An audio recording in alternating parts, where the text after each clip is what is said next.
la siguiente diapositiva, por favor.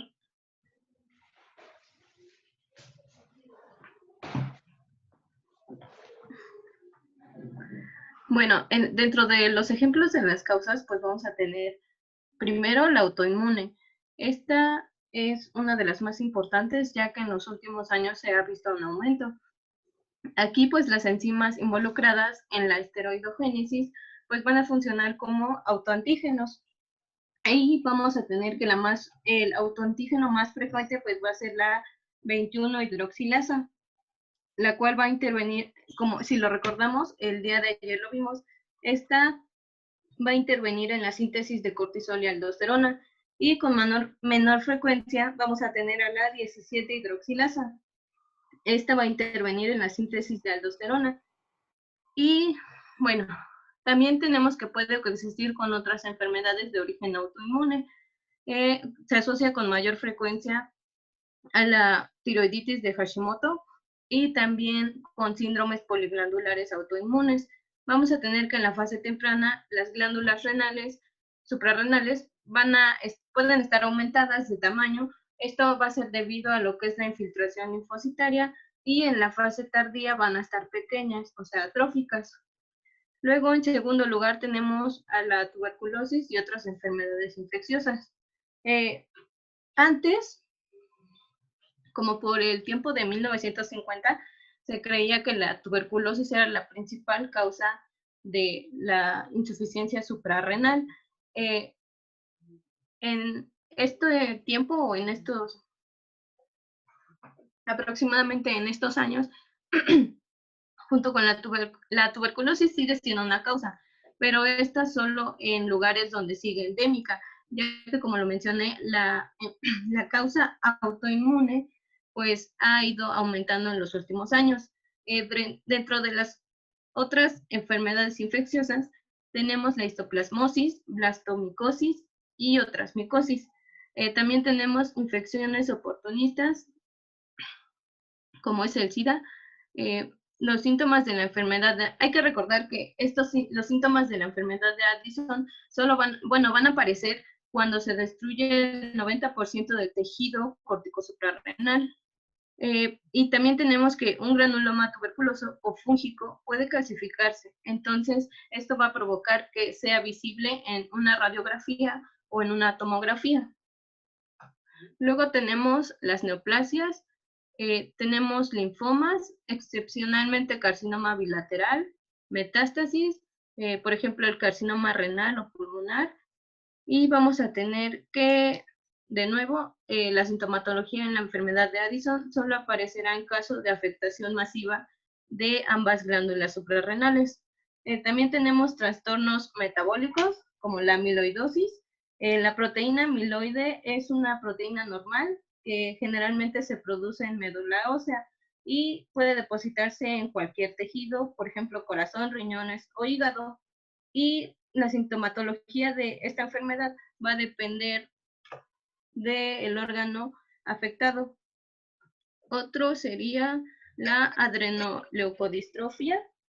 Esta es una enfermedad ligada al cromosoma X, es genética y afecta principalmente al sistema nervioso y a las glándulas suprarrenales. Aquí puede haber una escasez de ciertas hormonas que son causadas por el daño de la corteza suprarrenal. Tenemos también a la hemocromatosis. En enfermedades congénitas tenemos la hiperplasia suprarrenal, insensibilidad del receptor de la ACTH, síndrome de Algroup, el cual es una enfermedad autosómica recesiva rara, y esta va a tener una triada clásica, la cual es insuficiencia suprarrenal congénita debido a la resistencia de la ACTH, acalasia del Cavias y acalicrimia. También tenemos una disminución de síntesis de hormonas corticosuprarrenales inducida por fármacos, que también es una causa muy común. Como causantes de esto tenemos al mitotano, el cual es un antineoplásico que tiene una actividad citotóxica sobre la corteza, por lo tanto va a inhibir lo que es la actividad suprarrenal. También tenemos la aminoglutetimida, la cual también es un antineoplásico, y también un inmunomodulador, y pues esta va a inhibir la conversión enzimática de colesterol a pregnenolona. Y como vimos el día de ayer, este es el primer paso de la esteroidogénesis, por lo tanto va a estar reduciendo la síntesis adrenal de glucocorticoides, estrógenos, andrógenos y mineralocorticoides. También tenemos el ketoconazol, metirapona, la cual también va a inhibir la síntesis de adrenocorticosteroides. Tenemos etomidato, y vamos a tener que el efecto perdura más en el tiempo tras el tratamiento con mitotano. Y Pregunta, bueno, ¿votaron por pediatría?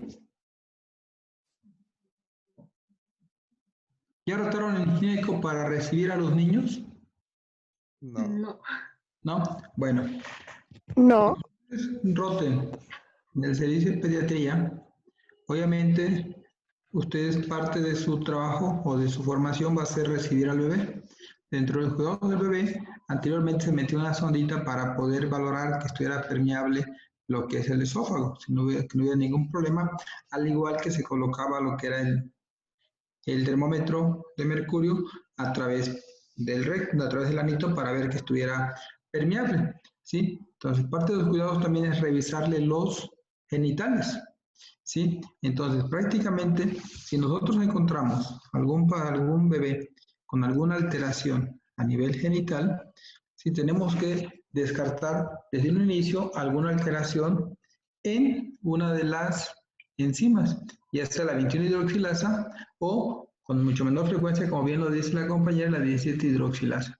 Entonces, principalmente, si vamos a encontrar genitales ambiguos, si van a ver que la bebé puede ser niña y tenga prácticamente la presencia de genitales masculinos. Entonces, prácticamente ahí vamos a encontrar ese tipo de deficiencias. Entonces, y pensar, si muchas veces nosotros vemos alteración y nunca nos pasa por la mente la deficiencia de alguna de estas enzimas. Sí, entonces eso es característico. Muchas veces van a encontrar que hay jóvenes que son mujer y tienen prácticamente un clítoris muy hipertrofiado. Y entonces prácticamente eso.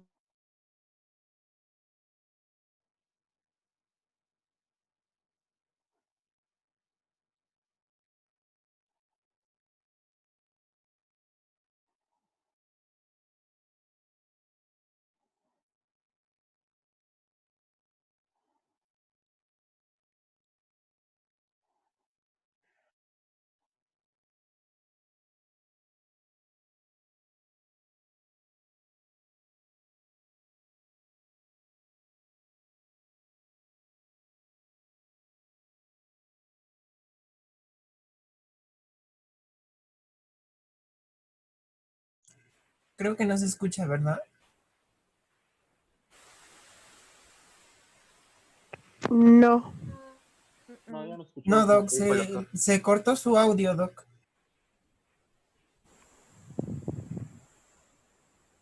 A ver, 10 a todos por eso. Jalo, jalo.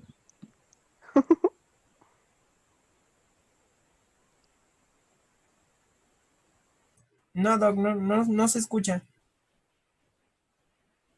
Mm, mm. Me parece que el doc se salió o la aplicación lo saltó. Qué mala onda. Pues sigamos, ¿no? Continuemos.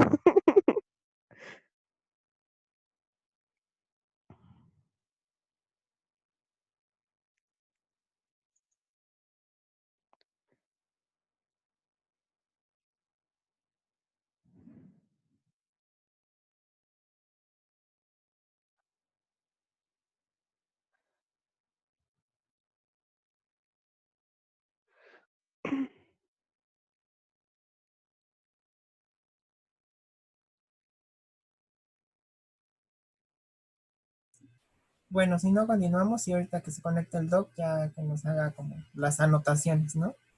Sí. Sí, Bueno, aquí,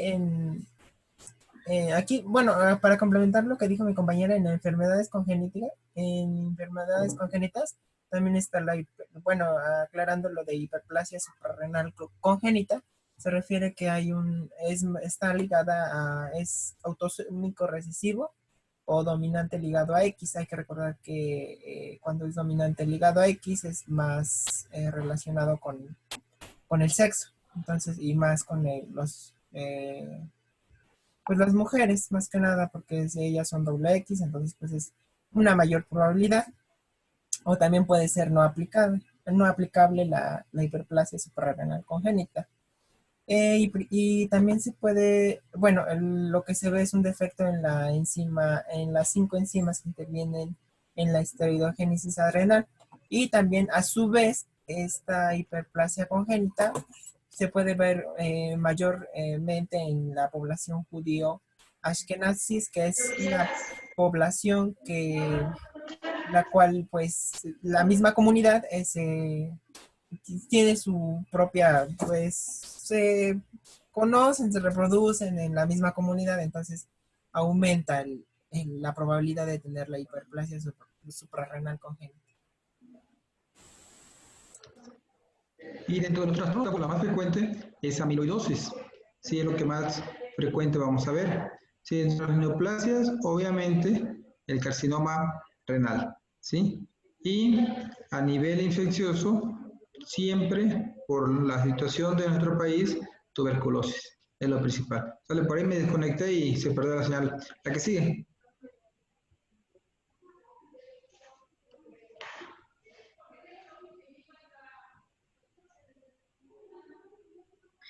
Bueno, vamos a tener que en el periodo neonatal la causa más frecuente pues va a ser la hiperplasia suprarrenal congénita, como ya lo mencionó mi compañero, y en edades posteriores va a ser causada por la destrucción autoinmune de las glándulas suprarrenales. La siguiente, por favor.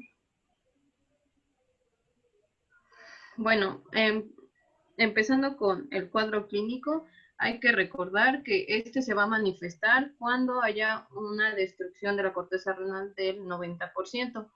En su mayoría esto ocurre en una destrucción gradual, por lo cual va a ser una insuficiencia adrenocortical crónica. Y pues en algunos casos va a ocurrir una destrucción más rápida.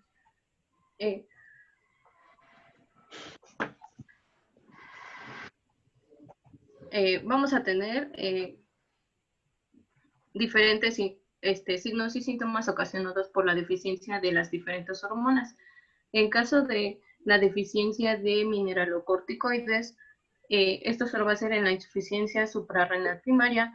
Tenemos dolor abdominal, náusea y vómito, mareo, hipotensión postural, deseo de consumir sal, hipotensión arterial, hipotensión postural, aumento de la creatinina en suero, esto causado por pérdida de volumen, hiponatremia, hiperpotasemia.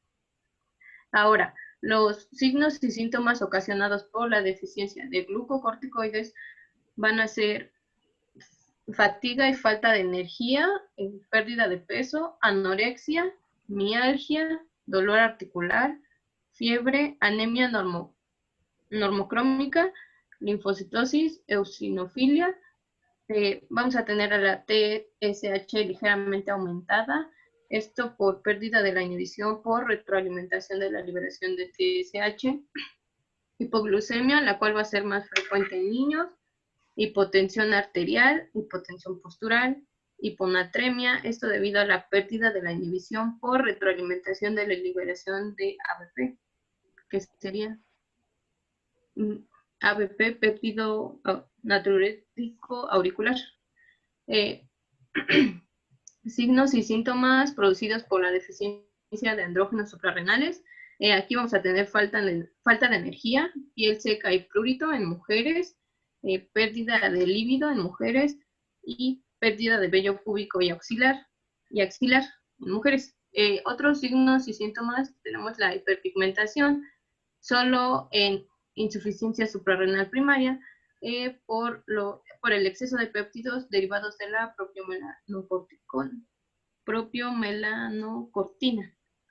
también tenemos piel pálida con color de alabastro. Esto solamente en insuficiencia suprarrenal secundaria a causa de la deficiencia de péptidos derivados de la propiomelanocortina. Tenemos que la enfermedad de Addison subclínica o crónica, aquí vamos a tener episodios de debilidad, falta de apetito y mialgias.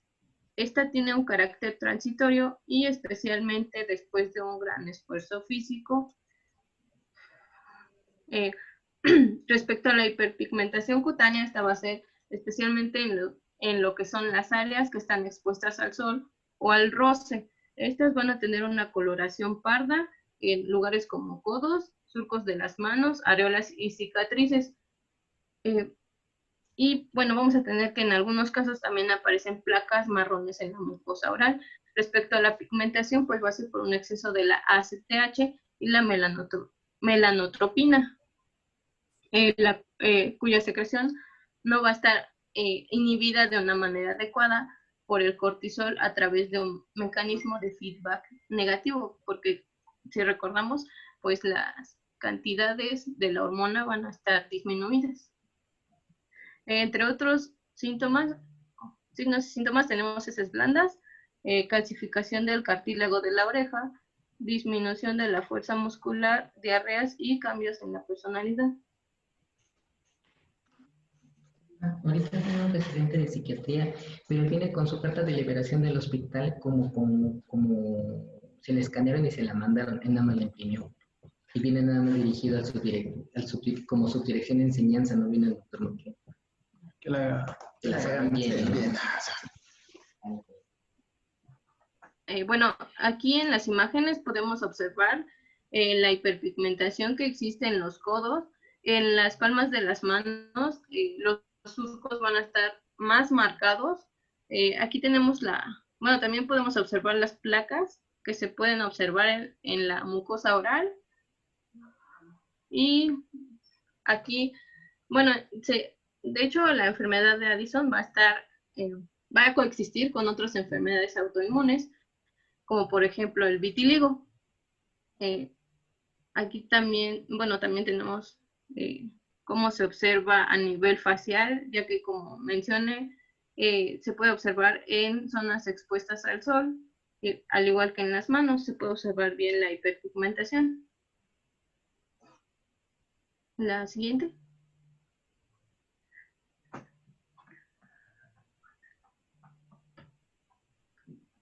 Bueno, aquí como resumen, como un pequeño resumen respecto a las manifestaciones clínicas, para recordar o para realizar la diferencia entre insuficiencia suprarrenal primaria y secundaria, debemos de recordar cuál es el origen de cada una. Bueno, empezamos con la hiperpigmentación. En la insuficiencia primaria va a estar presente, en la secundaria no. Luego, hipotensión va a estar, en la primaria va a estar marcada y es frecuente, en la secundaria es poco común. La hipoglucemia en la primaria es menos frecuente, en la secundaria es más frecuente. La hiponatremia es más común en la primaria y infrecuente en la secundaria. Hipercalemia tenemos que es frecuente en la primaria y en la secundaria va a ser muy rara. La ACTH en la primaria va a estar elevada y en la secundaria disminuido. Si recordamos, en la insuficiencia suprarrenal secundaria lo que va a estar afectado va a ser la glándula pituitaria, por lo cual no va a haber una correcta secreción de ACTH. La respuesta a la ACTH en la primaria vamos a tener que va a estar ausente en cualquier dosis y tipo de prueba, y en la secundaria va a estar presente en el test de estímulo prolongado. La aldosterona va a estar disminuida en la primaria y en la secundaria va a estar normal. Esto se debe a que la ACTH principalmente regula o se encarga de la regulación de las hormonas de cortisol y andrógeno, por lo cual la aldosterona va a permanecer normal. Solo va a estar afectada los andrógenos y el cortisol. Fíjate que en este cuadrito, si nosotros nos vamos, vemos primaria y nos vamos a hipotensión. Primaria dice hipotensión marcada y muy frecuente, ¿sí? Y nos vamos más abajo en cuanto a la aldosterona. Si tengo una hipotensión muy marcada, es porque voy a tener un problema a nivel de la aldosterona. Prácticamente no voy a estar reteniendo líquidos y no voy a retener sodio, ¿sí? Entonces, si nos vamos a hiponatremia, en automático voy a tener hiponatremia muy común en primaria. Y si tengo sodio disminuido, en automático, ¿qué voy a tener elevado? La hipercalemia. Y voy a tener elevado el potasio. Y si tengo elevado el potasio, en automático voy a tener síntomas gastrointestinales. ¿Cuál es la principal síntoma? El principal síntoma ante una alteración por potasio a nivel gastrointestinal. O por hiponatremia, que serían las causas que me estén condicionando, ¿sí? La alteración a nivel gastrointestinal. Ahora, si tengo aldosterona disminuida y tengo la presión disminuida, en automático la renina se tiene que incrementar. ¿Sí? ¿Por qué? Porque el problema es a nivel de la glándula suprarrenal. Mientras que en la secundaria dice hipotensión poco común. Si es poco común, quiere decir que mi aldosterona va a estar normal, ¿sí? Y obviamente en automático también la hiponatremia va a ser poco frecuente y la hipercalemia poco frecuente. Entonces prácticamente es entender a grandes rasgos el papel que juega la aldosterona en el control de la presión arterial y en el control del volumen. Y obviamente la función que es retengo sodio, retengo agua. Si no tengo aldosterona, no tengo mineral corticoide, en automático voy a perder sodio y voy a perder agua. Y voy a retener el potasio. Y en automático me iría también a un trastorno de una acidosis metabólica, ¿sí? Entonces, este cuadrito me permite diferenciar eso, ¿sí? Si tengo la presión muy baja, primaria, ¿sí? Obviamente con la hiperpigmentación que ya está presentándose en la primaria. Hiperpigmentación sí, en la secundaria no tan frecuente. ¿Sale? Entonces la que sigue. Bueno, también lo que, Doc, no sé si esté bien bueno, lo que yo entendí también de este cuadrito es que la primaria, como bien lo mencionamos anteriormente, va a estar afectada toda la glándula, entonces por eso también van a estar afectados tanto glucocorticoides como mineralocorticoides. Y en la y en la secundaria, por su parte, dice, bueno, la más frecuente es que esté afectado a nivel de la hipófisis, del eje, hipotálamo, hipófisis, adrenal. Entonces, lo que va a estar más disminuido va a ser los glucocorticoides, más que nada relacionados con la ACTH. Entonces, y por lo tanto, va a estar en la secundaria intacta la glándula suprarrenal.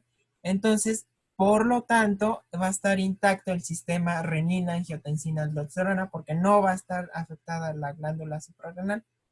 No sé si esté bien.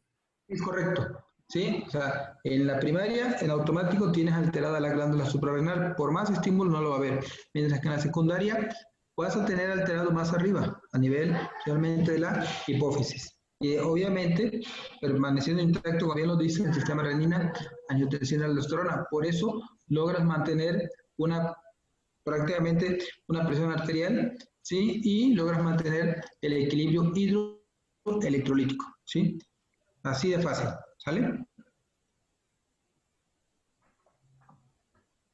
Bueno, y continuando, vamos a ver lo que es el diagnóstico. Obviamente ya, como vimos anteriormente, los signos y síntomas son muy variados, entonces no podemos decir a ciencia cierta que hay un diagnóstico certero para detectar lo que es la insuficiencia cortical suprarrenal, porque pues como vimos puede estar tanto afectado el sistema hipotálamo, hipófisis adrenal, o en la secundaria o en la primaria puede estar afectado solamente el órgano y puede estar afectado tanto la aldosterona el cortisol y las glándulas, las hormonas sexuales. Entonces puede ser muy variado el cuadro clínico. Entonces para el diagnóstico igual, muchas pruebas nos pueden dar ciertas pistas, pero no, más que nada el diagnóstico es clínico. Y aquí, bueno, el diagnóstico nos menciona que pueden ser dos grandes grupos, no específicos y específicos. En los no específicos, pues obviamente puede estar el análisis sanguíneo con la biometría hemática y puede haber linfocitosis, monocitosis, eosinofilia y neutropenia. Más que nada esto se relaciona con lo que es las de tipo infeccioso primario. En la química sanguínea, igual, los electrolitos séricos se puede encontrar lo que es la hiperpotasemia, hiponatremia e hipoglucemia. Principalmente esto lo veríamos relacionado con lo que es la insuficiencia suprarrenal primaria. También podemos ver que las pruebas inmunológicas nos pueden arrojar anticuerpos específicos antiadrenales, porque como lo habíamos mencionado, la insuficiencia suprarrenal está muy relacionada con problemas inmunológicos, ¿sí? También podemos ver que en el electro va a haber una hiperpotasemia. Un segundo. Entonces, lo que vamos a ver en el electro va a ser bueno, se va a ver alterado. No, aquí si tienes un cuadro de hipercalemia, ¿sí? Nosotros tenemos que, si hay una hipercalemia, lo primero que tenemos que esperar es, uno, que en mi segmento PR, ¿cuánto mide el PR? Bueno, ya, de punto 12 a punto 20. Entonces, ante un cuadro de hipercalemia, podemos presentar que existe un incremento en el segmento PR, es decir, que mida más de 20 milisegundos. Y esto va a llevar a lo que nosotros llamamos prácticamente un bloqueo auriculoventricular de primer grado. También vamos a poder, o se puede llegar a presentar que exista que se prolongue el segmento QT, ¿sí? Entonces, prácticamente el segmento QT puede prolongarse y también es otra alteración propia de la hipercalemia. Lo más común es que presentemos una onda T picuda. Obviamente, si yo tengo una onda T picuda, tengo que pensar en hipercalemia, pero también me obliga a pensar en isquemia de qué origen, subendo o subepi. Onda T picuda. Endo. Subendo, isquemia subendocárdica. ¿Sí? Entonces, prácticamente dentro de esas alteraciones es 1, PR, 2, segmento QT y prácticamente la onda P picuda propia de una isquemia subendocárdica. Y voy a tener también alteraciones, ¿sí? En el segmento, prácticamente, ¿sí? El segmento J también lo puedo encontrar elevado. Prácticamente el segmento ST también puede estar un poco incrementado. Lo más frecuente es la onda T picuda en el electrocardiograma con un potasio elevado. Bueno, continuando, gracias doctor. También el colesterol puede estar disminuido porque igualmente lo que es el colesterol, pero el colesterol puede estar disminuido más que nada por lo que es el cortisol. También puede haber pruebas de imagen como los rayos X, la tomografía computarizada y el ultrasonido. Más que nada esto para descartar lo que son tumores o calcificaciones por la tuberculosis. Por lo tanto, la tomografía computarizada o la resonancia magnética pueden darnos a ver, podemos ver lo que es la atrofia de las glándulas suprarrenales en la fase tardía de la enfermedad de Addison de etiología autoinmune.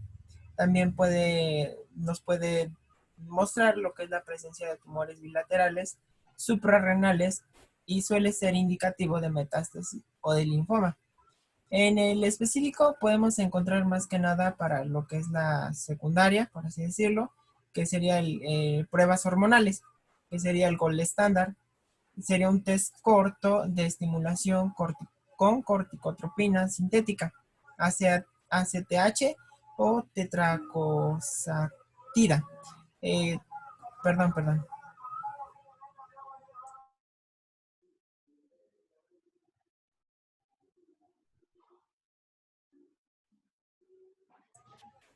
Se pueden aplicar 250 microgramos vía intravenosa o intramuscular, o también puede ser una corticosolemia, si es mayor de 500 nanomoles o 18,1 microgramos sobre decilitro en cualquier momento del test, iniciando el test a los 30 o a los 60 minutos, y nos puede dar que es descartar la enfermedad de Addison. Aquí lo que estuve buscando es que como tal no hay la prueba, sino hay un ACTH test. Me parece que aquí en Puebla lo hace el laboratorio Ruiz, me parece. También otra prueba gold standard podría ser el cortisol plasmático, que nos va a indicar que hay concentraciones de cortisol mayores de 500 a 550 nanomoles sobre litro, o serían 18-20 microgramos sobre 100 mililitros, con muestras obtenidas de 30 a 60 minutos después de la estimulación con ACTH. Otras pruebas que también nos pueden ayudar a diagnosticarlo sería la 17, me parece que es una enzima, en orina en orina de 24 horas. También puede ser la prueba de estimulación de ACTH y la prueba de sobrecarga de agua.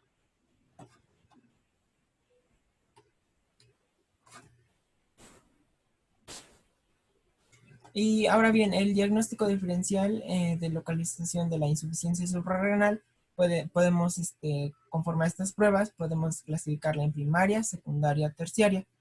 Por ejemplo, si en la primaria hay un cortisol, en la primaria va a haber un cortisol bajo a normal bajo. También puede haber ACTH alto, y en el test de ACTH 250 no responde, igual en la ACTH no responde, por más que se le aplique no va a responder, porque lo que está afectado es igual la glándula.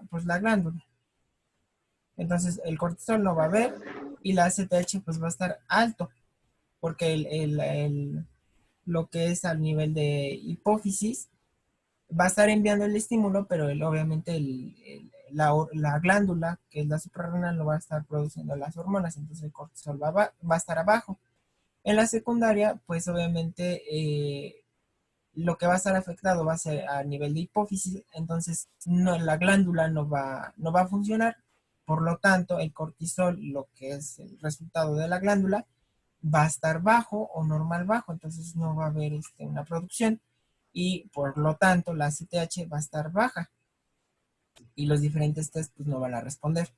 En lo que es la terciaria, el cortisol va a estar bajo, ACTH igual bajo, y en test de ACTH 250 puede responder, en la ACTH1 no responde, y en el TSH largo puede responder.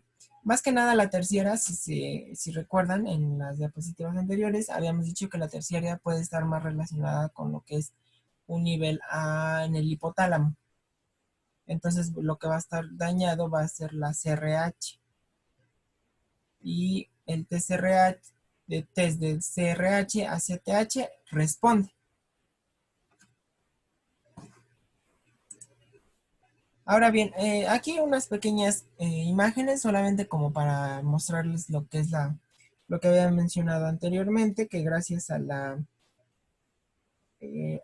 tomografía computarizada podemos ver lo que es la hiperplasia y algunas patologías. Aquí les pongo la imagen porque más adelante les pongo otras imágenes con patología, pero aquí es como para que nos demos cuenta. Entonces aquí tenemos lo que es la TAC. Imaginemos que una persona está sentada y sus pies están en la pantalla que ustedes tienen, y su cabeza está yéndose en contrario de la pantalla. Entonces, ¿y nosotros cómo la veríamos? Pues veríamos así como quien dice, viendo todo su cuerpo desde sus pies. Entonces aquí estas imágenes se las pongo para que vean ustedes que conforme va bajando el tomógrafo va tomando diferentes imágenes y por lo tanto podemos ver diferentes órganos, ¿no?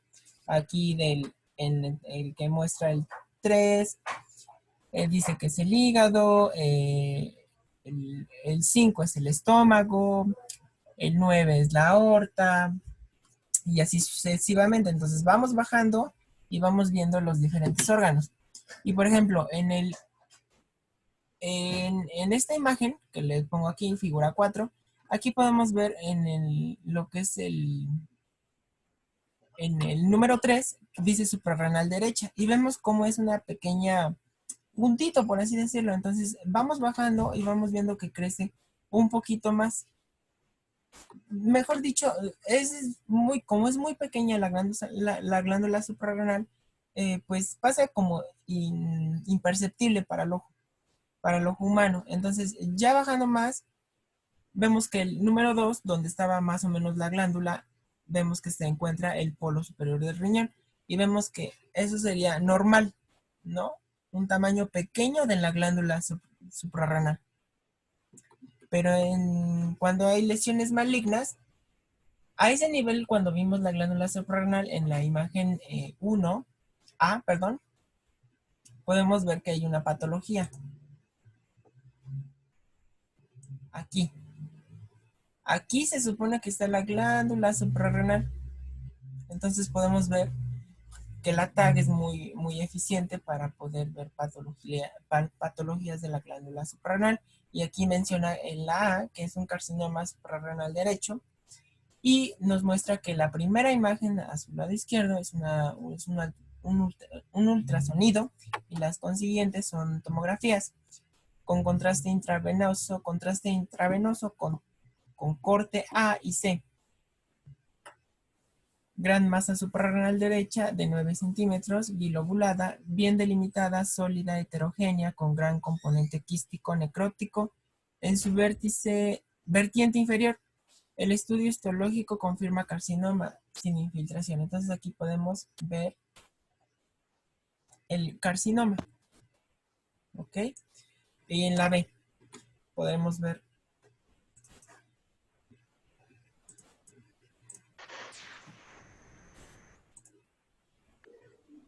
lo que es una metástasis, que también habíamos mencionado en las diapositivas anteriores. Y en la imagen B podemos ver que podemos ver la metástasis a nivel bilateral. ¿Sí? Es un paciente con neoplasia de pulmón y adenopatías mediastínicas metastásicas con 2 lesiones suprarrenales. Aquí las marca con las flechas amarillas. Y la siguiente, que sería la C, nos muestra que es un linfoma suprarrenal bilateral, que son masas suprarrenales bilaterales con gran tamaño en los cortes A y C. Aquí no se muestra, pero estos son con contraste. Entonces aquí nos marca lo que es el daño que hay a nivel de la glándula. Entonces prácticamente tenemos en la primera, tienes ahí el carcinoma suprarrenal derecho. Entonces prácticamente ahí podemos detectar el problemita específicamente en la glándula. ¿Sí? Entonces ahí en un momento dado de determinar, llevar a cabo toda la nefrectomía de forma total, radical. ¿Sí? O sea, ahí aún podemos ofrecerle algo. Ya en metástasis suprarrenal bilateral, prácticamente el primario, como bien lo dice, está a nivel pulmonar. Si ustedes ven el lado izquierdo, ¿sí? En la línea B, ¿sí? A la derecha de ustedes, y donde está la flecha, pues ahí está la tumoración. Y la metástasis de pulmón es principalmente a nivel de hígado o a nivel de suprarrenales. En este caso fue a nivel de suprarrenales y nos está condicionando la alteración a nivel de suprarrenales. Y el linfoma suprarrenal no es tan común. Prácticamente es la presencia de ganglios y al llevar a cabo el protocolo de estudio podemos encontrar imágenes a nivel glandular, ¿sí? Pero prácticamente si nosotros llevamos esto a lo que nos dijeron al inicio de la clase, la presencia de neoplasias, pues dan cuenta que el suprarrenal, las metástasis y linfoma, tal como lo comentaron al inicio de la clase. Adelante, doctor.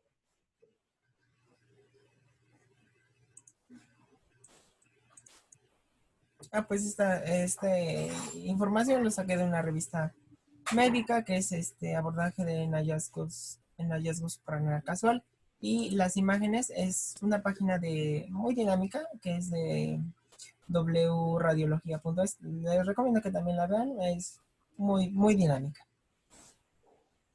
Ahora bien, bueno, aquí ya es este algoritmo lo saqué del Harrison, es muy bueno. Es más que nada, y aquí ya englobamos todo, lo que es la clínica y lo que es el diagnóstico. Entonces, vemos el primer cuadro y dice que sospecha clínica de insuficiencia suprarrenal. Entonces tenemos todo el cuadro clínico y lo que vamos a hacer estudios iniciales o confirmación del diagnóstico. Puede ser con cortisol en plasma a los 30-60 minutos después, de 250 microgramos de cosintropina intramuscular. Es lo que había mencionado, intramuscular o intravenosa. También se puede aplicar una biometría hemática completa, sodio, potasio, creatinina, urea y TSH en suero. Entonces, esto ya lo había mencionado, entonces puede ser, estos son los estudios iniciales. Después vamos a hacer un diagnóstico diferencial. Es importante porque, pues, como lo había mencionado, puede haber otras patologías que pueden hacer un diagnóstico, un cuadro clínico muy parecido. Entonces hay que hacer un diagnóstico diferencial con ACTH en plasma, renina en plasma y aldosterona en suero. Ahora bien, algunas patologías pueden presentarlo, pero principalmente en la insuficiencia suprarrenal nos puede decir que si va a ser primaria o va a ser secundaria. Si es primaria, vamos a tener lo que es ACTH, renina alta, aldosterona baja. Sí, porque va a estar afectado la glándula. Por su parte, si es insuficiencia suprarrenal secundaria, lo que va a estar, lo que nos va a mostrar va a ser una ACTH baja, anormal, renina normal, aldosterona normal, porque hay que recordar que está afectado la hipófisis. Entonces, si tenemos insuficiencia suprarrenal primaria, vamos a tener para el tratamiento vamos a tener que aplicar una sustitución con glucocorticoides y mineralocorticoides. Y también podemos ver que para diferenciarlo aún más lo que es la primaria, vamos a hacer lo que es los anticuerpos suprarrenales. Y esto, si nos da positivo, puede ser una suprarrenalitis autoinmunitaria o síndrome poliglandular autoinmunitario, lo habíamos mencionado en un inicio de las diapositivas. Y si el estudio autoanticuerpos suprarrenales es negativo, tenemos que buscar otra patología, ya sea por rayos X o otras pruebas. Y entonces, si estas pruebas nos dan positivo, podemos decir que puede ser una infección suprarrenal, una infiltración, por ejemplo, un linfoma, puede ser una hemorragia o una hiperplasia. Pero si son negativos estos estudios suplementarios, pues nos va a dar un diagnóstico más probable a suprarrenalitis autoinmunitaria. Y en varones considerar adrenoleucodistrofia. Ahora bien, ese es por la parte de la primaria, porque está afectado el órgano. Pero si es secundaria, podemos hacer una sustitución de glucocorticoides, porque va a ser lo principal que va a estar afectado, porque ya les había dicho por la ACTH, que tiene una mayor como interacción con lo que es la producción de glucocorticoides. Entonces va a haber una sustitución de glucocorticoides. También podemos, por lo tanto, podemos hacer una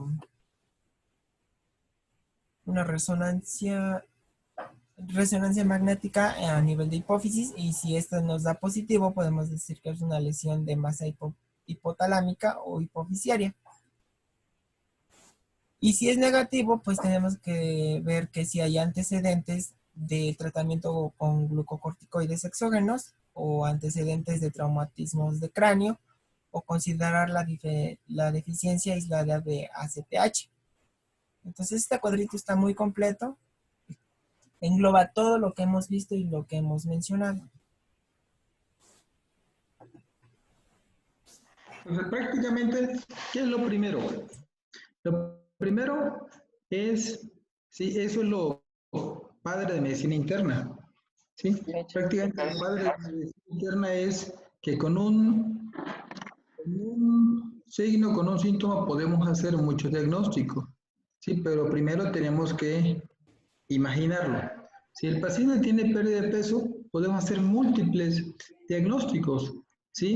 Primero, determinar el síndrome de consumo. ¿Cuándo es síndrome de consumo? ¿Sí? ¿Qué tiempo tiene que presentar el paciente? ¿Cuánto debe de perder de peso para presentar un síndrome de consumo? Y de ahí empezar principalmente el estudio. La misma hipotensión, ¿sí? Estoy hipotenso, muchos pacientes andan hipotensos, tienen vértigo y los catalogan como disautonomía. Dice, me levanté, me mareé y me caí. Es una disautonomía. Van con el cardiólogo, van con el endocrinólogo y muchas veces así es una disautonomía. ¿Sí? Le hacen todas las pruebas, pero difícilmente solicitan estudios, ¿sí? Como el cortisol, ¿sí? Como la determinación de ACTH o aldosterona. El paciente todo el tiempo está con 90-60, con 80-40 y lo que inician son las gotitas de prácticamente, ¿cómo se llama este medicamento que es para Ascor? Y con eso suben la presión. Pero en sí no hay una causa, ¿sí? Incluso con la hiponatremia sucede lo mismo, ¿sí? Estás con el sodio bajo, pero no buscamos la causa, ¿sí? Entonces, en eso, ¿sí? Está la parte fundamental para poder determinar si hay o no hay una alteración a nivel de suprarrenales. Poder conocer lo que hace la aldosterona, principalmente, ¿sí? Luego, ya con eso ya yo puedo determinar qué estudios voy a solicitar, ¿sí? Aquí viene hipotensión postural y no viene prueba de mesa inclinada. No viene absolutamente nada desde el punto de vista cardiológico. Pide cortisol, ¿sí? Pide bioenzimática, sodio, potasio, creatina, urea y TSH en suero. Y dependiendo de la pauta que me dé la ACTH en plasma, es como yo me voy a ir hacia la derecha o hacia la izquierda, primaria o secundaria. Y de ahí viene todo lo que es el algoritmo de estudio. Prácticamente no es difícil porque no lo vemos todos los días. Son cuadros que llegan y debutan en urgencias o debutan después de una cirugía con hipotensión y entonces sí, ya se dan cuenta que está hiperpigmentado, ya se dan cuenta que tiene problemas de sodio, pero mientras ya lo operaron y ya lo operaron con potasio elevado. Entonces, prácticamente siempre que tengamos un paciente con estas características, pensemos en esto, pensemos un problema de suprarrenales. ¿Sí? Realmente, sí, la clase ha cumplido, sí, me gustó cómo lo abordaron, ¿sí? Algo sencillo, entendible, sí, que es la finalidad, y sobre todo, les digo, o sea, echar a volar la imaginación, ¿sí? Pensar y divagar en múltiples diagnósticos. ¿Sí? La que sigue.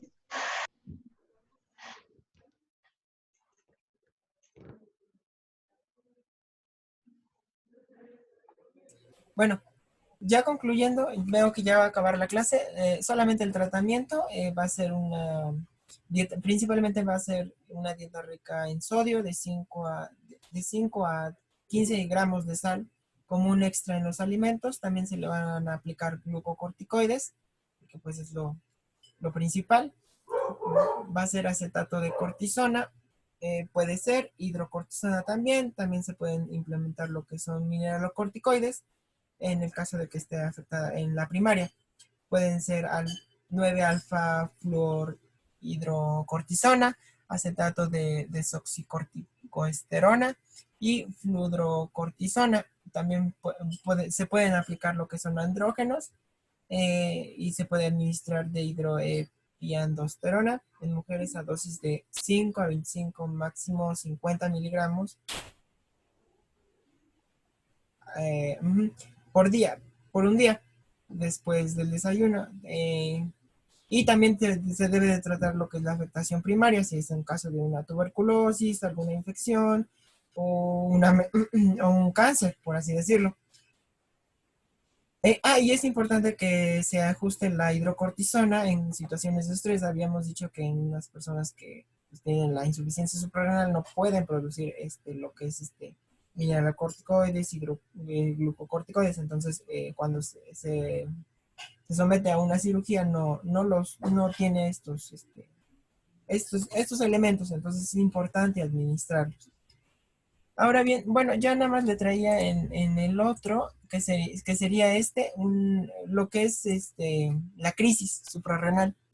Es muy relacionado con esto de la insuficiencia suprarrenal, también es llamada insuficiencia suprarrenal aguda, o crisis de Addison, o falla suprarrenal aguda. Es un episodio súbito, que, bueno, aquí lo menciona, se define como el conjunto de síntomas causados por una deficiencia repentina y grande de cortisol, lo que constituye un peligro para la vida. El cuadro clínico va a ser muy grave debido al déficit de mineralocorticoides y glucocorticoides. El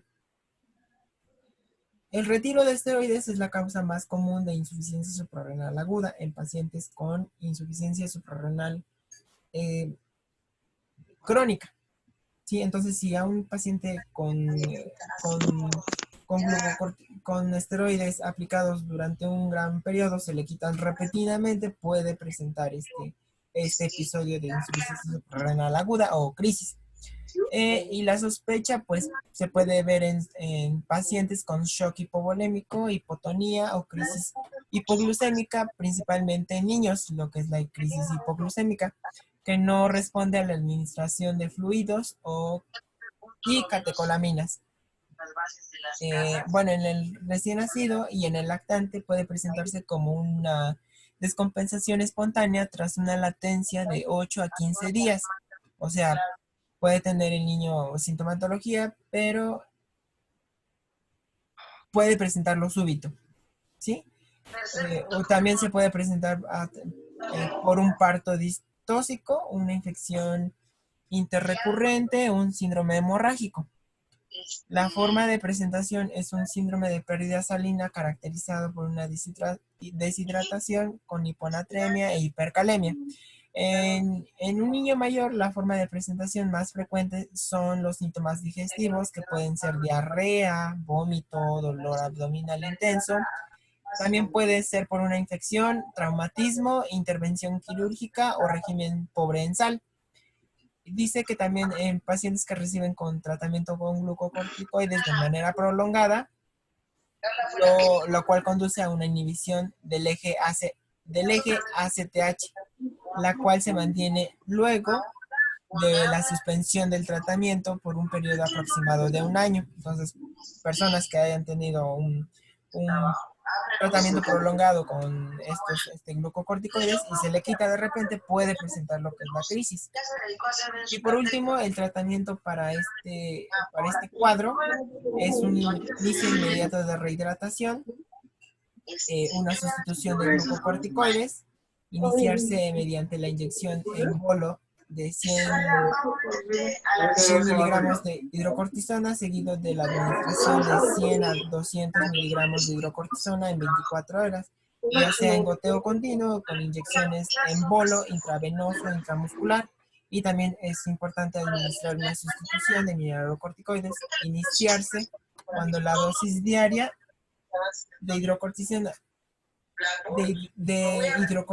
se ha disminuido a un menor de 50 miligramos, porque las dosis elevadas de hidrocortisona brinda suficiente estimulación de los receptores de mineralocorticoides. Eso fue muy extra, ¿eh? Bueno, sería todo. Y esas, bueno, son otras bibliografías.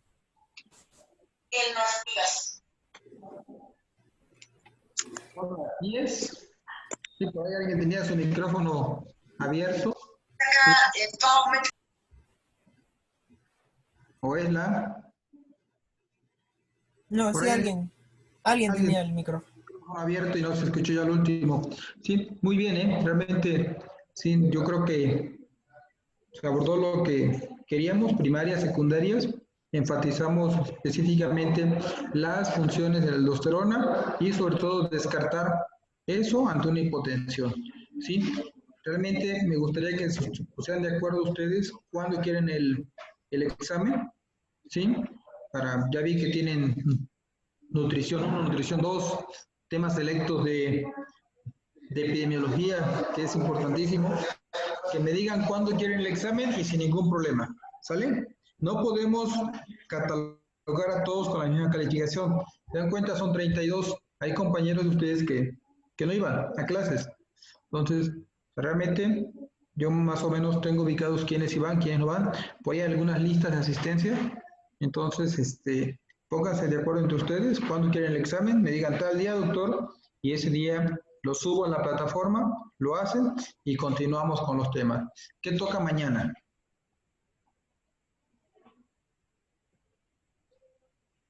¿A quién le toca mañana el tema? Creo que el siguiente tema es... ¿Cómo se llama? Hiperaldosteronismo. Perfecto. Sí, pero es una de las causas de hipertensión. Y aquí vamos a ver una de las pruebas que pusiste sobre la sobrecarga hídrica. ¿Sale? Entonces nos vemos mañana. Mañana es miércoles a las 2 de la mañana. ¿Sí? Y continuamos. ¿Sale? Entonces les encargo.